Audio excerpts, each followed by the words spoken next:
السلام علیکم ناظرین۔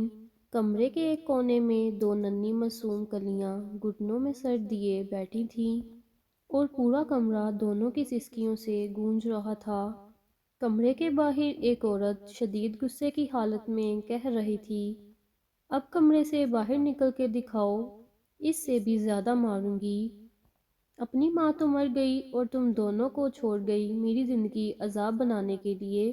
ڈر کے مارے بڑی بچی نے دوسری بچی کے، جو اس سے تقریباً 2 سال چھوٹی تھی، اس کے منہ پر سختی سے ہاتھ رکھ دیا اور اسے چپ کروانے لگی۔ اس چھوٹے سے گھر میں رہنے والی 7 سالہ اقرا اور 9 سالہ ریمشا کی سگی ماں فرزانہ کو اس دنیا سے گئے 8 ماہ ہو چکے تھے، اور ماں کی وفات کے بعد ان دونوں نے کوئی ایک دن بھی آرام و سکون سے نہیں گزارا تھا۔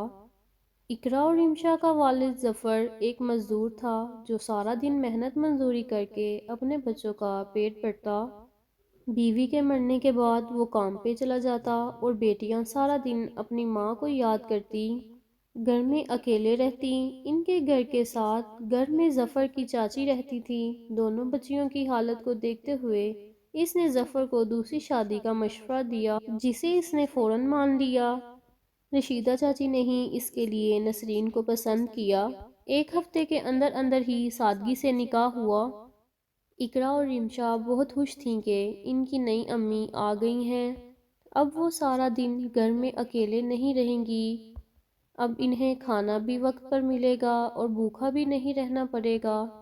لیکن ان دونوں معصوم بچیوں کی یہ خوشی صرف چند دن ہی رہی۔ کچھ دن بعد ہی اس نے دونوں بچیوں کو چھوٹی چھوٹی باتوں پہ مارنا شروع کر دیا۔ سارا دن دونوں بچیاں اس کے ڈر سے گھر سے باہر رہتیں۔ آج بھی دونوں گھر سے باہر تھیں۔ جب 7 سالہ اقرا نے ریمشا سے کہا، آپی ہماری اپنی امی واپس کب آئیں گی؟ مجھے یہ نئی امی نہیں اچھی لگتی، جب وہ بالوں سے پکڑ کر مارتی ہیں تو بہت درد ہوتا ہے۔ جس پر 9 سالہ ریمشا نے کہا، اقرا ہماری امی اللہ جی کے پاس چلے گئی ہیں، ہم اللہ جی سے ہی دعا کرتے ہیں کہ ہماری امی کو واپس بھیج دیں۔ وہ دونوں معصوم بچیاں اسی طرح کبھی اللہ سے دعا مانگتی تو کبھی اپنی نئی امی کی شکایت کرتی کہ ہماری امی کو واپس بھیج دیں، نئی امی بہت مارتی ہیں۔ اس طرح دن گزرتے گئے، لیکن نسرین کے دل میں ان دو بچیوں کے لیے نرم گوشہ پیدا نہ ہوا۔ اتوار کا دن تھا۔ اقرا اور ریمشا صبح جلدی اٹھ گئی تھیں، جبکہ نسرین تو ویسے بھی دیر سے ہی اٹھتی تھی۔ اقرا کو بھوک لگی تھی۔ دونوں بہنوں نے سوچا کہ اگر ماں کو جگایا تو پھر مار پڑے گی۔ باپ صبح سویرے ہی کام پہ جا چکا تھا، ناشتہ ظفر باہر ہی کرتا تھا، اس لیے ریمشا اور اقرا خود ہی کچن میں ناشتہ بنانے آ گئیں۔ دونوں بچیاں ناشتہ بنانے کی کوشش کر رہی تھیں کہ اتنے میں اقرا کے ہاتھ سے جگ گر کر ٹوٹ گیا، جو نسرین 2 دن پہلے لے کر آئی تھی۔ کانچ ٹوٹنے کی آواز جب نسرین کے کانوں میں پڑی تو وہ بھی کچن میں پہنچ گئیں، جہاں وہ دونوں بہنیں ڈری سہمی سی کھڑی تھیں، کیونکہ اب ان کو پتہ تھا کہ اب ان کے ساتھ کیا ہونے والا ہے۔ نسرین نے کہا، یہ کیا کر دیا تم دونوں نے؟ میرا نیا جگ توڑ دیا، یہ تمہاری ماں کا نہیں تھا، میں خود لے کر آئی تھی۔ یہ کہتے ہی نسرین نے اقرا کے چہرے پر تھپڑ برسانا شروع کر دیے۔ می غلطی سے ٹوٹ گیا، چھوڑ دیں اقرا کو، مت مارے، چھوٹی ہے۔ کچن دونوں بہنوں کی آوازوں سے گونج اٹھا۔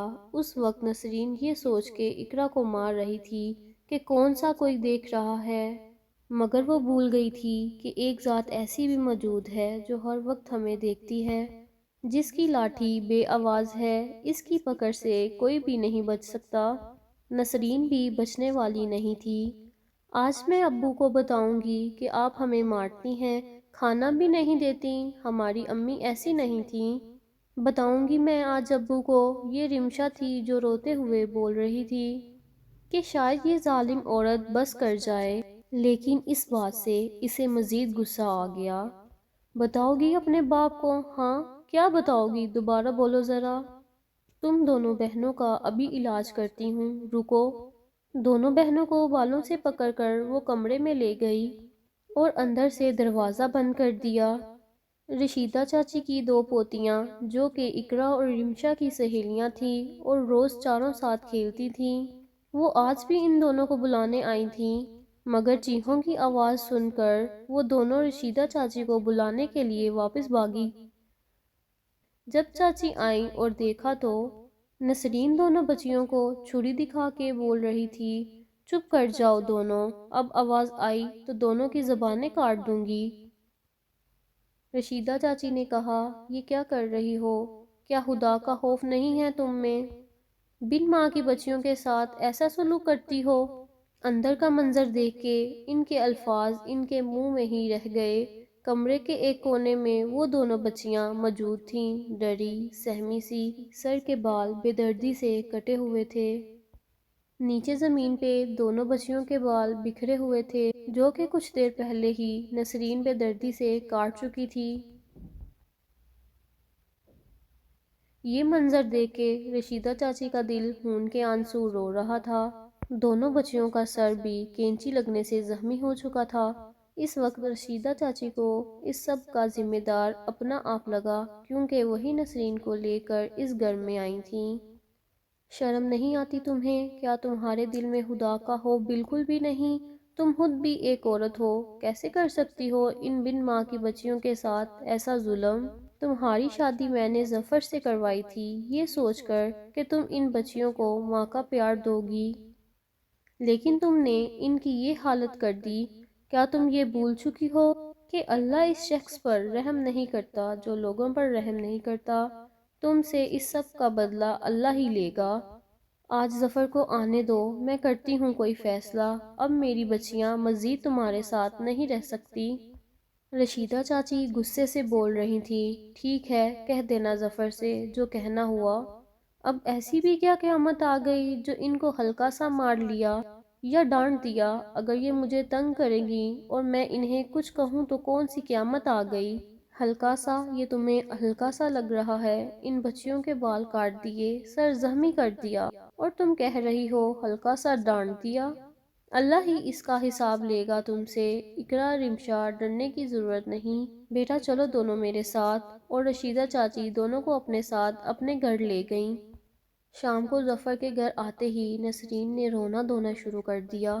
کیا میرا اتنا بھی حق نہیں ہے آپ کی بیٹیوں پہ، جو ذرا سا ڈانٹنے پہ آپ کی چاچی نے مجھے میرے گھر میں ہی بے عزت کر دیا اور ان دونوں کو یہاں سے لے گئیں؟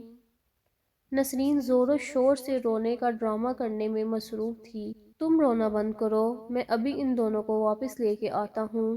یہ کہتے ہی ظفر اٹھا اور رشیدہ چاچی کے گھر کی طرف چل پڑا۔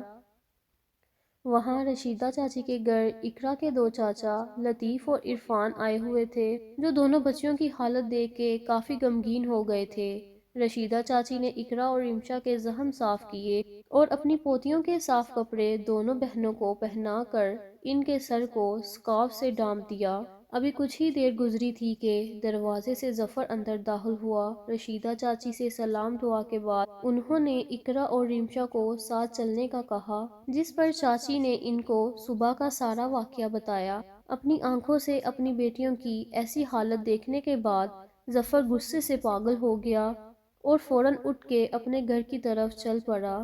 رشیدہ چاچی، ظفر کے دونوں بھائی اور بیٹیاں ان کے پیچھے بھاگیں۔ اندر داخل ہوتے ہی ظفر غصے سے نسرین کی طرف بڑھا۔ کتنی جھوٹی اور مکار عورت ہو تم! میری بیٹیوں کی یہ حالت کر کے اب خود مظلوم بننے کی کوشش کر رہی ہو۔ چھوڑوں گا نہیں میں تمہیں۔ اس سے پہلے کہ ظفر نسرین پہ ہاتھ اٹھاتا، رشیدہ اور ظفر کے دونوں بھائیوں نے آگے بڑھ کے اس کو روکا۔ بہرحال نسرین کو کسی قسم کا پچھتاوا نہیں تھا۔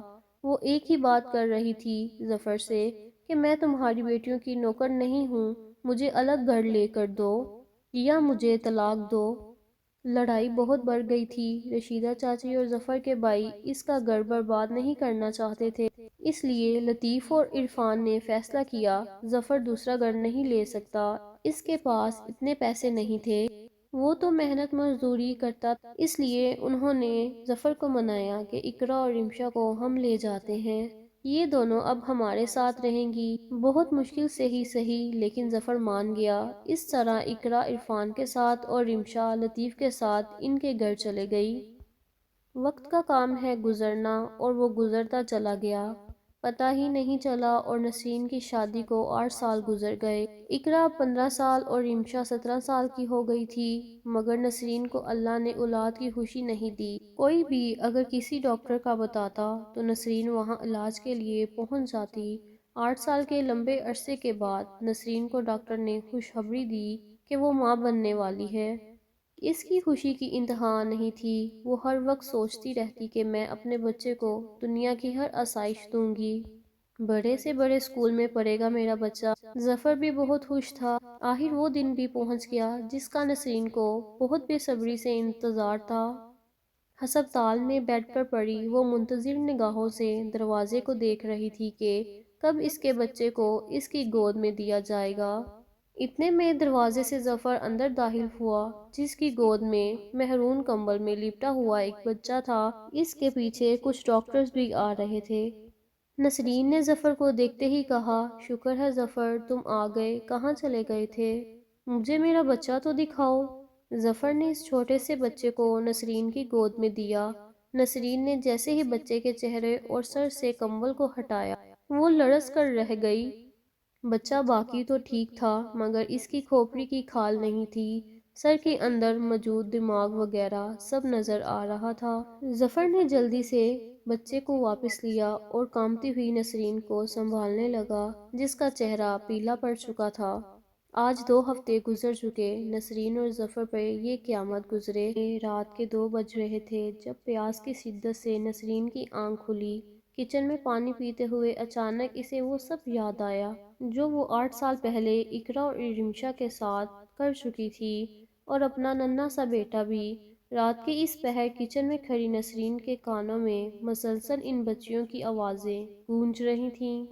امی مت ماریں اقرا کو، امی چھوڑ دیں، میرے بال نہ کاٹیں، مت کریں امی، صرف ایک دفعہ معاف کر دیں، اس کے بعد کبھی آپ کو تنگ نہیں کریں گی۔ شاید اپنی اولاد کو ایسی حالت میں دیکھنا ہی تھا جو آج نسرین ان معصوم بچیوں کے درد کو محسوس کر رہی تھی۔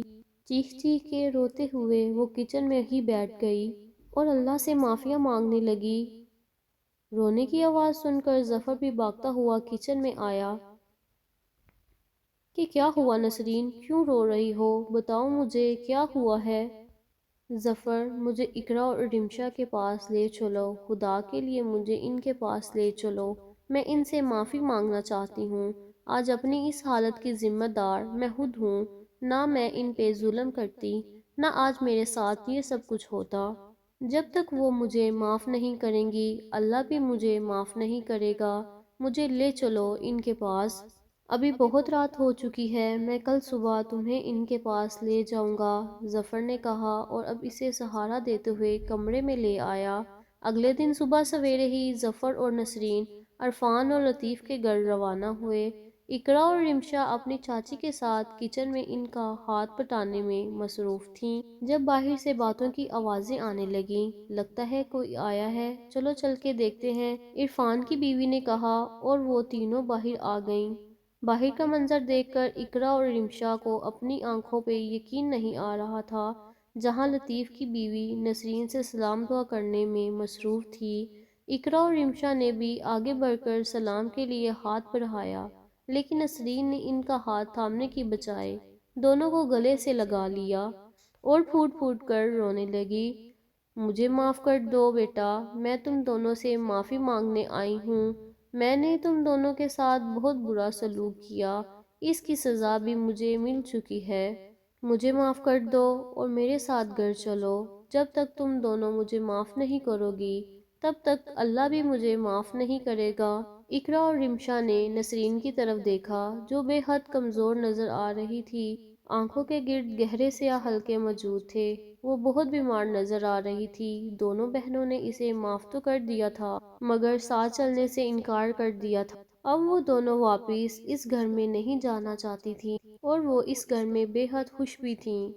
2 دن وہاں گزارنے کے بعد نسرین اور ظفر واپس آ گئے۔ آج ظفر کام پہ چلا گیا تھا، جبکہ نسرین گھر میں بالکل اکیلی تھی۔ آج پہلی بار اسے اس تنہائی سے خوف آ رہا تھا، مگر اب کچھ نہیں ہو سکتا تھا، یہی تنہائی اور اکیلا پن اس کا مقدر بن چکا تھا۔